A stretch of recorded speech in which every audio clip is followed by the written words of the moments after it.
এখন তোমাদের সাথে পরিচয় করিয়ে দিই কুইজের আরও একজন কিংবদন্তি ব্যক্তিত্বের সাথে।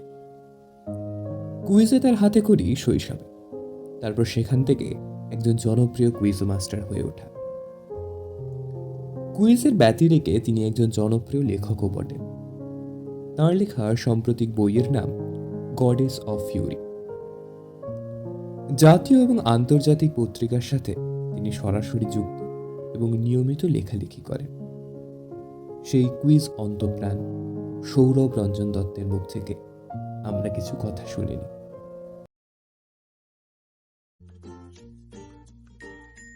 আমি কুইজিং স্টার্ট করি মানে পার্টিসিপেট করা তো স্কুলে ক্লাস 10-এর পর কিছুদিন কলেজেও কুইজ করেছি। তারপর প্রফেশনাল লাইফে অ্যারাউন্ড 2012 থেকে কলকাতায় কুইজ করছি। কুইজিং জার্নি আমার খুবই ভালো গেছে।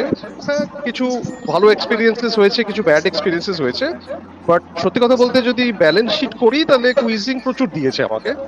একটা তো জিনিসটা হলো যে কুইজিং এর যেটা ব্যাপার হলো প্রচুর জিনিসের ব্যাপারে অনেক অনেক জিনিসের ব্যাপারে জানা যায়, নতুন নতুন জিনিসের ব্যাপারে জানা যায়, অনেক কিছু নতুন সাবজেক্টের ব্যাপারে জানা যায়।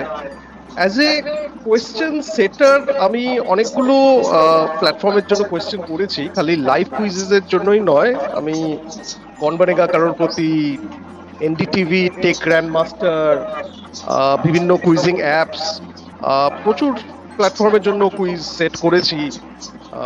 অনেকগুলো কুইজ কন্ডাক্টও করেছি ওভার দ্য ইয়ার্স।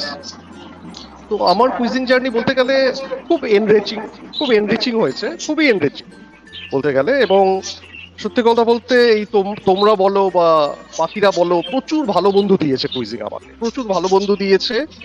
একটা রাস্তা দিয়েছে যেখান থেকে মানুষের মনের প্রচুর ব্যাপ্তি হয়।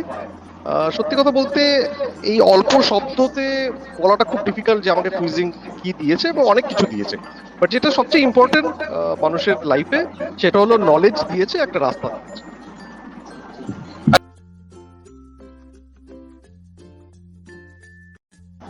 ক্যালকাটাটা ছিল হলো একটা সময়, ক্যালকাটাটাকে বলা হতো যে it's the mecca of Indian quizzing. ক্যালকাটার যেটা 90s কুইজিং টিকেট ছিল, সেটা বলা হতো যে probably the best in India. ওই 90s ডিকেড থেকে যেসব কুইজাররা বেরিয়েছে আজ প্রফেশনাল লাইফে, তারা খুব উঁচুতে আছে, খুবই উঁচুতে আছে, প্রত্যেকে খুব নলেজেবল স্কলারলি লোক। আহ, আমি যখন এখানে কুইজিং স্টার্ট করি এবং ডিফারেন্ট ডিফারেন্ট কুইজিং বলো, ফেস্টিভ্যাল বলো, ডিফারেন্ট ডিফারেন্ট কুইজ বলো, সেগুলো অর্গানাইজ করা, সেগুলো কন্ডাক্ট করা স্টার্ট করি, তখন এটা ছিল যে একটা সময় যে কলকাতার গোল্ডেন পিরিয়ড অফ কুইজিংটাকে ফেরত আনা।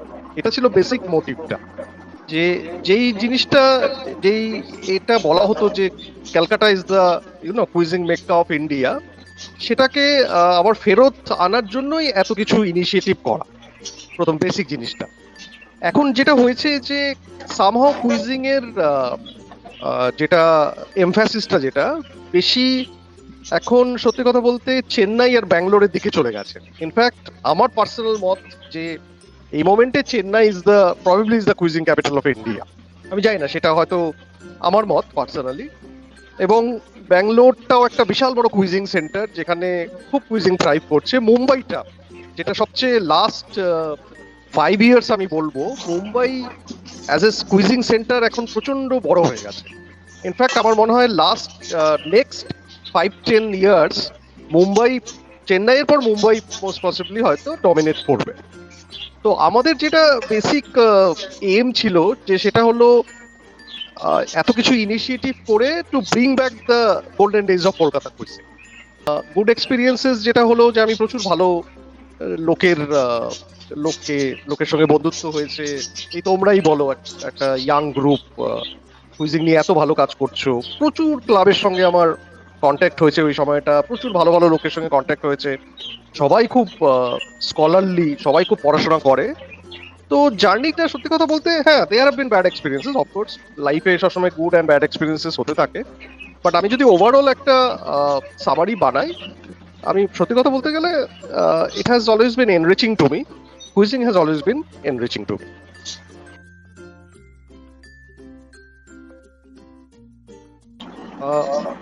রাইটিংটা আমার ছোটবেলা থেকেই একটা ন্যাক ছিল, মানে আমি সবসময় লেখালেখিতে, ইনফ্যাক্ট আমি যখন কুইজিং এও থেকেছি প্রচুর জিনিসপত্র আমাকেই এডিট করতে হতো, কন্টেন্ট সেট করতে হতো। তো সেখান থেকেই আমি রাইটিংটা স্টার্ট করি। আমার প্রথম বইটা মেইডেন্স অফ ফেট, যেটা purely fictional, women oriented fiction. আমার সেকেন্ড বইটা হোয়ার ব্রেভ হার্টস ডুয়েল, যেটা ইন্ডিয়ান হিস্ট্রির উপর আমি একটু হিস্টোরিক্যাল ফিকশন লিখেছি। এটা আমার মতে হয় প্রত্যেকটা স্টুডেন্টের এটা পড়া উচিত, কারণ এটা এক তো গল্পের ফরম্যাটে লেখা, হ্যাঁ, এগুলো অ্যাজ এ গল্প লোকে পড়তে পারবে, প্লাস এটা একটা পুরো ইন্ডিয়ান হিস্ট্রিকে কভার করেছে। অ্যারাউন্ড 2500 ইয়ার্স এর একটা ইন্ডিয়ান হিস্ট্রির বেশ কিছু পিরিয়ড, বেশ কিছু ইনসিডেন্টস আমি এটা কভার করেছি। আর আমার লাস্ট বইটা পিওরলি নন ফিকশন, যেটার নাম গডেসেস অফ ইউরি। সেটা হলো পৃথিবীতে হিস্ট্রিতে একটা ধারণা আছে যে খালি মেইলস, মানে history is always man dominated.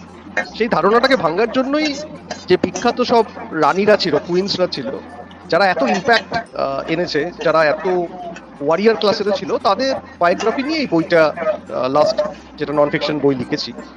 তো বইগুলো ডেফিনেটলি যারা পড়বে প্রচুর ইনফরমেটিভ। আমি যেহেতু বেসিক্যালি একটা কুইজিং ব্যাকগ্রাউন্ড, এই জন্য ইনফরমেশন দেওয়াটা আমার একটা কাইন্ড অফ রিলিজন হয়ে গেছে, ধর্ম হয়ে গেছে।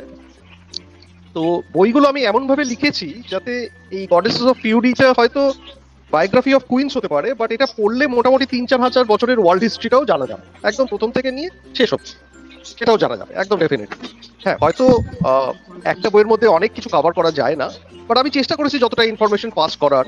রোমান হিস্ট্রি, ইজিপশিয়ান হিস্ট্রি, কিছুটা ইন্ডিয়ান হিস্ট্রি, সবকিছু এটার মধ্যে আছে। এটাও ডেফিনেটলি একটা ভীষণ এনরিচিং এক্সপিরিয়েন্স। এবং লেখার জন্য প্রচুর পড়তেও হয়, যেরকম কুইজ করার জন্য প্রচুর পড়তে হয়, লেখালেখি করার জন্য প্রচন্ড পড়তে হয়।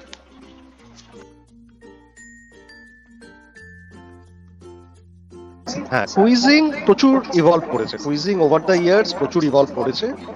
এখন যেটা আমরা বলি দ্য এরা অফ ইনফরমেশন, তার কারণ এখন রিডিং ম্যাটেরিয়ালস প্রচুর অ্যাভেলেবল, মানে খালি ইন্টারনেট না, অনলাইন লাইব্রেরি বলো, বইপত্র বলো। কলকাতাতে যেরকম প্রচুর পাবলিক লাইব্রেরি আছে যার অ্যাক্সেসিবিলিটি খুব ইজি, সেম উইথ দিল্লি। তো প্রচুর ধরনের নতুন নতুন বইও লেখা হচ্ছে। আগে এত বইও লেখা হতো না, এখন প্রচুর ধরনের নতুন বই লেখা হচ্ছে, পুরোনো বইগুলো ডিজিটালাইজড করা হচ্ছে। এখন ইন্টারনেট আসাতে অনেক কিছু স্টাডি ম্যাটেরিয়াল, রিসার্চ ম্যাটেরিয়াল খুব ইজিলি পাওয়া যায় অনলাইন সাবস্ক্রিপশন করে বা খুব। তার জন্য কুইজিংটাও ইভলভ করে গেছে। একটা সময় এটা ছিল যে কুইজিংটা একটু সিম্পল ছিল, তার কারণ সত্যি কথা বলতে অ্যাভেলেবল জিনিসপত্র খুব একটা ছিল না, টেকনোলজি এতটা ইমপ্রুভ ছিল না। এখন টেকনোলজি প্রচন্ড ইমপ্রুভ হয়ে গেছে, তার জন্য আমরা নানা ধরনের প্রশ্ন দেখতে পারি। আগে যেরকম একটা ভিডিও প্রশ্ন করাটা খুব ডিফিকাল্ট হতো, এখন ভিডিও প্রশ্ন করাটা, একটা ভিডিও চালিয়ে সেটাকে এডিট করে সেটার উপর বেস করে প্রশ্ন করাটা প্রচুর ইজি হয়ে গেছে। আগে আমরা কার্ড দেখে কোয়েশ্চেন পড়ে মানে প্রশ্ন করতাম আমরা তখন। এখন যেরকম আমরা স্লাইডস দেখিয়ে অনেক রকম উপায়ে এখন আর প্রশ্ন করা হয়, যেটা যারা পার্টিসিপেন্ট তাদেরও সুবিধা হচ্ছে। তবে হ্যাঁ, যেহেতু এখন ইনফরমেশন যেহেতু এত বেশি ইজিলি অ্যাভেলেবল, পড়াশোনার জিনিসপত্র এত ইজিলি অ্যাভেলেবল, রিসার্চ ম্যাটেরিয়াল এত ইজিলি অ্যাভেলেবল, তার জন্য একটু পরিশ্রমটাও এখন অনেকটা বেশি করতে হয়। কুইজিং এ পার্টিসিপেট করতে, কুইজ কন্ডাক্ট করতে পরিশ্রম প্রচুর করতে হয়, এটা ডেফিনেটলি। আর তাছাড়াও যেটা করতে হয় যে একটা ডেডিকেটেড সময় দিতে হয়। আগে যেরকম অনেকেই হয়তো সবসময় কুইজ করতো না, একটু শখের জন্য পার্টিসিপেট করলো, চলে আসলো, সেসব হতো। এখন কিন্তু কুইজ পার্টিসিপেট করতে বা কন্ডাক্ট করতে বা অর্গানাইজ করতে এখন কিন্তু একটা ডেডিকেটেড সময় চাই। কুইজিং প্রচুর প্রফেশনাল হয়ে গেছে, এখন প্রচুর প্রফেশনাল হয়ে গেছে, এবং এটাও একটা টাইম ডিমান্ড করে। যেটা মেইন এখন যেটা ইভলিউশন যেটা হয়েছে, একটা ডেডিকেটেড টাইম ডিমান্ড করে। সেটা যে দিতে পারবে অ্যাজ এ পার্টিসিপেন্ট, সে অনেক সাকসেসফুল হবে। যদি সময় দিতে পারে অ্যাজ কুইজ মাস্টারও সে প্রচন্ড সাকসেসফুল হবে। আমরা অনেক বিখ্যাত কুইজ মাস্টার দেখেছি, এবং তারা তাদের খুবই ভালো করছে তাদের লাইফে, তারা সবাই খুব আইকনিক। তো যেটা আমি তোমাকে বলতে চাইছি সেটা হলো যে হ্যাঁ, কুইজিং প্রচুর ইভলভ করে গেছে, হয়তো আরো ইভলভ করবে। এখন তো নতুন নতুন অনেক ফরম্যাটও চলে এসেছে, মিমির বা আরো যেসব ফরম্যাট রয়েছে, আমার মনে হয় আরো ইভলভ করবে। তবে আমার এইটুকুই সবসময় আশা এবং প্রার্থনা যে যাই করুক যাতে সবার ভালো।